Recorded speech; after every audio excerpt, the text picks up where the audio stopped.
ticket to Galesburg. When Charlie realizes that he has slipped into the past, he thinks of going to Galesburg in Illinois with his wife, Louisa. जब Charlie ये realise कर लेता है कि हाँ वो past में ही आ चुका है, अब वो सोचता है कि वो इलिनॉइस के गेल्सबर्ग में शिफ्ट हो जाएगा with his wife Louisa. It has been Charlie's dream town. अब ये जो गेल्सबर्ग है ये चार्ली का ड्रीम टाउन रहा है for a long time. He used to live there in his childhood days. अपने चाइल्डहुड डेज में वो वहाँ रहा करता था. It is a wonderful town with big old houses, huge lawns and tremendous trees. ये एक बहुत ही शानदार जगह थी जहाँ पे बड़े बड़े घर थे, ह्यूज लॉन्स थे और शानदार पेड़ थे. He knows that in 1894 the summer evenings were long and people sat on their lawns and chatted with one another. वो जानता था कि 1894 में जो समर इवनिंग्स होती थी वो बहुत लंबी होती थी और लोग इकट्ठे बैठ के लॉन में बातें किया करते थे. He imagines that in 1894 the town must have been a heaven of peace.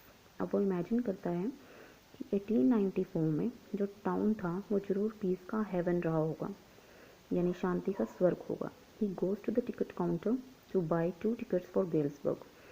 अब वो टिकट काउंटर पहुंचता है और वहाँ से गेल्सबर्ग की 2 टिकट्स खरीदता है.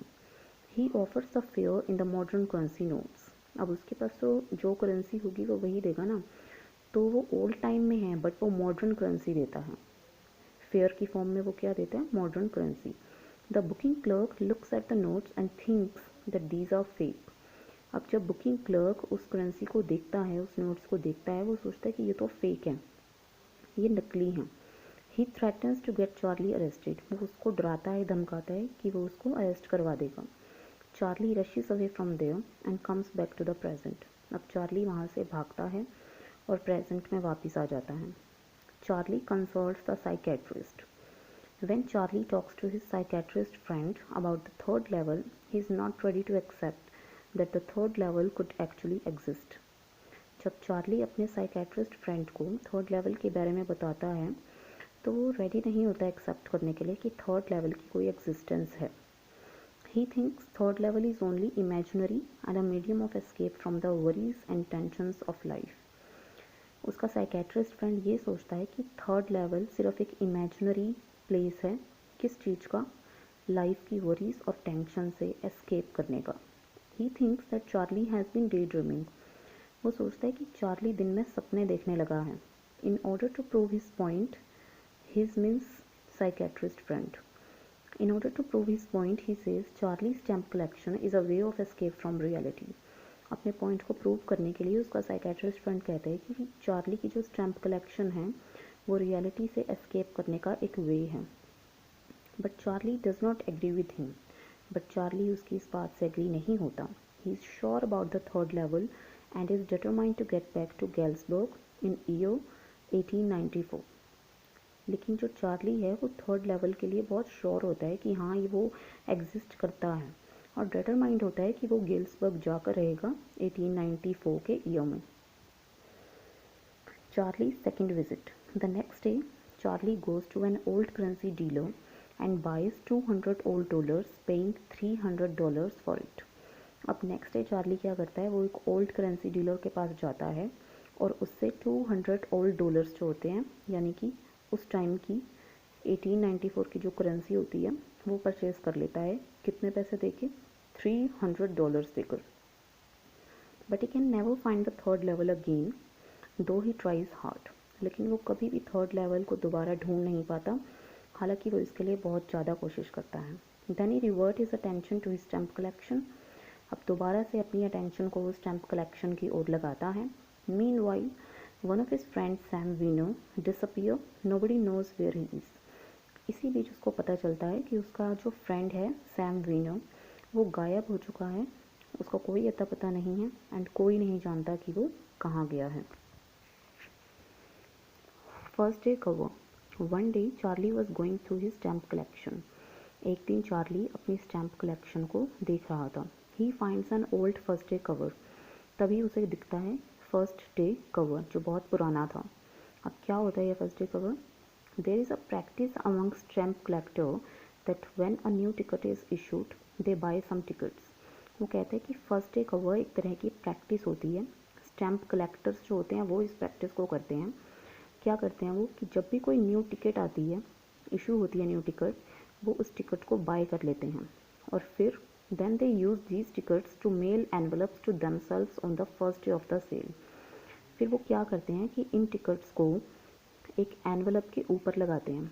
एनवलप के अंदर एक ब्लैंक पेज डालते हैं और एनवलप को बंद करके उसके ऊपर ये टिकट लगा देते हैं और फिर अपने आप को ही मेल करते हैं अपने ही एड्रेस पर फर्स्ट डे सेल में, यानी उसी डेट को। The post mark on the envelope proves the date, और पोस्ट मार्क पे जो डेट होती है वो इस चीज़ को प्रूव करती है कि ये फर्स्ट डे कवर है। The envelope is called the first day cover, उस एनवलप को बोला जाता है फर्स्ट डे कवर।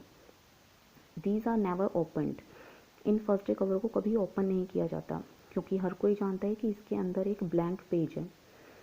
सिर्फ पोस्ट मार्क के कलेक्शन के लिए, टिकट के कलेक्शन के लिए, स्टैम्प के कलेक्शन के लिए इसको किया गया है। People just put blank paper in them. That night when he is looking at his old first day cover, उस रात जब वो अपने पुराने फर्स्ट डे कवर्स की ओर देख रहा था, he finds an envelope which he had not seen before. तभी उसकी नज़र एक ऐसे एनवलप पे पड़ती है जिसे उसने पहले कभी नहीं देखा होता। It had been sent to his grandfather address on July 18, 1894। अब इसको कहाँ भेजा गया होता है, उसको ग्रैंडफादर के, जो चार्ली के ग्रैंडफादर होते हैं, उनके एड्रेस पे भेजा गया होता है और डेट लिखी होती है 18 जुलाई 1894।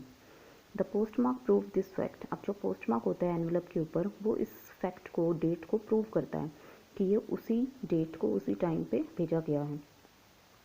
The stamp on the envelope is a 6 cent dull brown.